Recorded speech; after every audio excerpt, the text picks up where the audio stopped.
함께 본 오늘 본문 35절 하반절 보십시오. 이것이 큰 상을 얻게 한다. 이것이 큰 상을 얻게 하느니라. 주님은 올해도 우리에게 상을 주시기를 원하십니다. 큰 상을 주시고자 하십니다. 여러분 올해 말씀 어땠습니까? 저는 룻기입니다. 룻기 2장 12절인데 이렇습니다. 여호와께서 내게 행한 일에 보답하시기를 원하며 이스라엘의 하나님 그분이 내게 온전한 상 주시기를 원하신다. 이 주최 측의 농간이 아니고 정확하게 제가 넙죽받은 말씀입니다. 어떡하죠?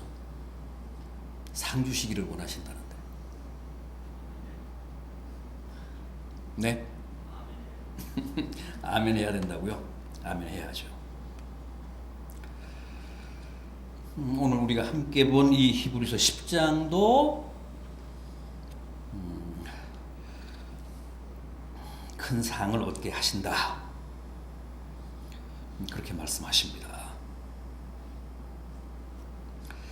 자, 이렇게 하나님은 우리에게 큰 상, 온전한 상, 세일, 더 큰 영광을 주시기를 원하시는데, 주시겠다고 다짐하시는데,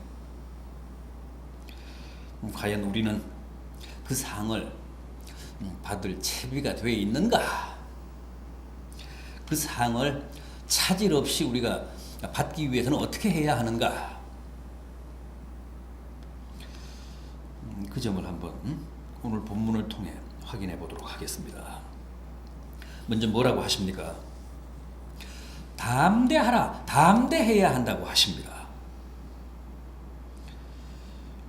35절 너희 담대함을 버리지 말라. 이것이 큰 상을 얻게 한다.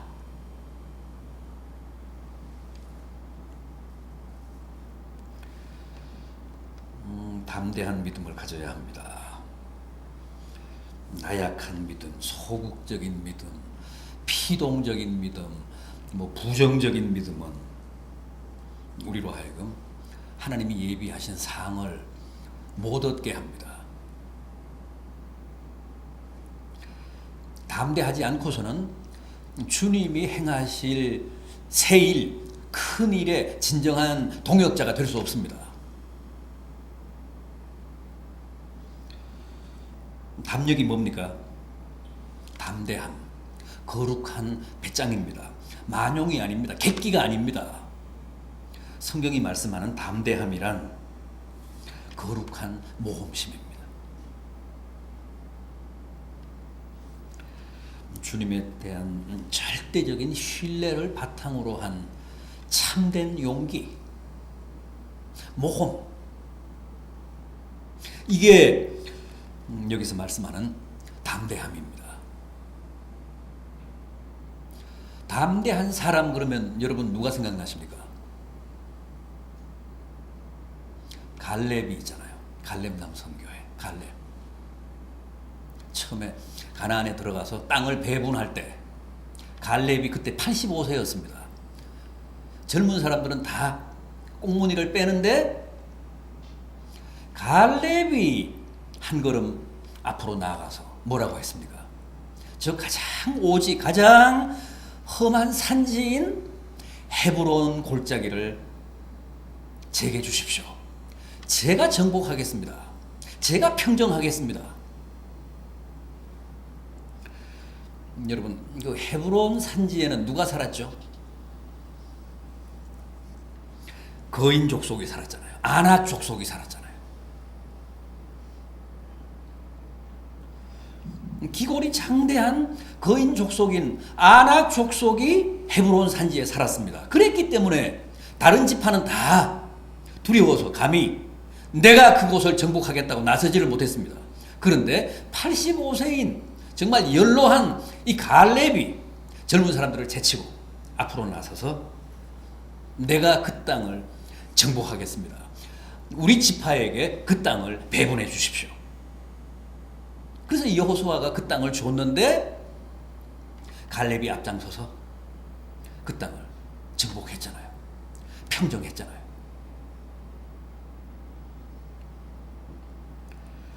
정말 갈렙은 용기 충천한 사람이었습니다. 담대한 사람이었습니다. 그건 절대 무슨 인간적인 만용이 아니고 믿음에서 비롯된 진정한 용기, 참된 모험심. 성령께서 그에게 주신 담력,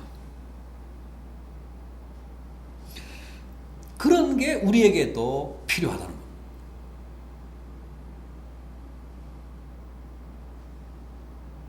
담대함을 가지라. 담대함을 버리지 말라. 그것이 너희로 하여금 큰 상을 얻게 한다. 여러분, 올해 우리 다 담대합시다. 참된 믿음의 모험을 감행합시다.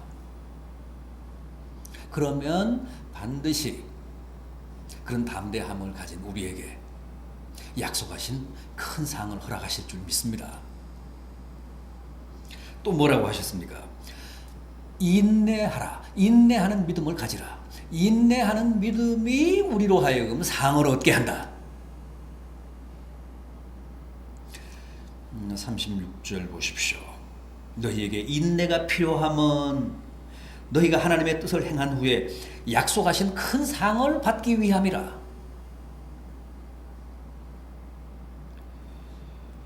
인내, 기독교 신앙의 본질을 얘기할 때 참 중요한 덕목입니다. 인내 없이는 아무것도 받을 수 없고 아무것도 이룰 수 없습니다. 왜 인내가 필요할까요? 우리의 시간표와 하나님의 시간표가 달라서 그렇습니다. 우리의 시간 개념과 하나님의 시간 개념이 달라서 그렇습니다. 우리의 우선순위와 하나님의 우선순위가 달라서 그렇습니다.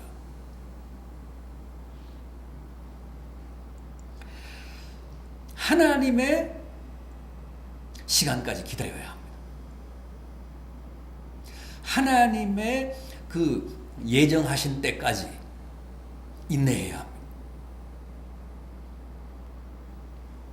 우리가 막 바삐 서둔다고 일이 빨리 되는 게 아닙니다. 우리가 이때가 가장 이상적인 때라고 판단한다고 해서 하나님이 우리의 시간표대로 그렇게 큰 상을 우리에게 허락하시지 않습니다. 늘 말씀드리듯이 하나님은 이 우주를 경영하시잖아요. 우리는 우리 눈앞밖에는 못 보지만, 우리는 전후 문맥을 전혀 못 보지만 하나님은 전체 그림을 보십니다. 우주를 경영하시는 분이십니다. 그래서 우리가 생각하는 것과 하나님이 생각하는 때는 다릅니다. 하나님의 시간표가 맞는 겁니다. 하나님은 당신의 시간표에 의해서 우리의 기도를 응답하시고 또 우리를 위해 준비하신 큰 상을 베푸십니다. 기도하며 또 열심히 헌신하며 또 이웃을 사랑하며 하나님의 시간까지 인내해야 합니다. 견뎌야 합니다.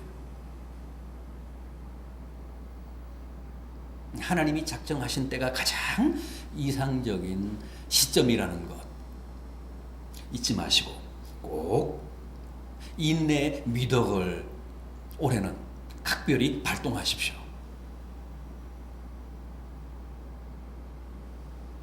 하나님의 때가 언제입니까? 하나님이 예정하신 때가 어느 때입니까? 기도하며 열심히 헌신하며 또 사랑하며 기다리는 겁니다. 그래서 하나님의 때가 이르면 반드시 우리를 위해 예비하신 큰 상을 허락해 주실 줄로 믿습니다. 절대 조급하게 서둘러서 일을 그르쳐서는 안 됩니다. 또 있습니다. 뭐라고 했습니까? 전진하라. 전진하는 믿음. 38절과 39절 보십시오. 나의 의인은 믿음으로 말미암아 살리라. 또한 뒤로 물러가면 내 마음이 그를 기뻐하지 아니하리라 하셨느니라. 우리는 뒤로 물러가 멸망할 자가 아니요 오직 영혼을 구원하며 이르는 믿음을 가진 자니라.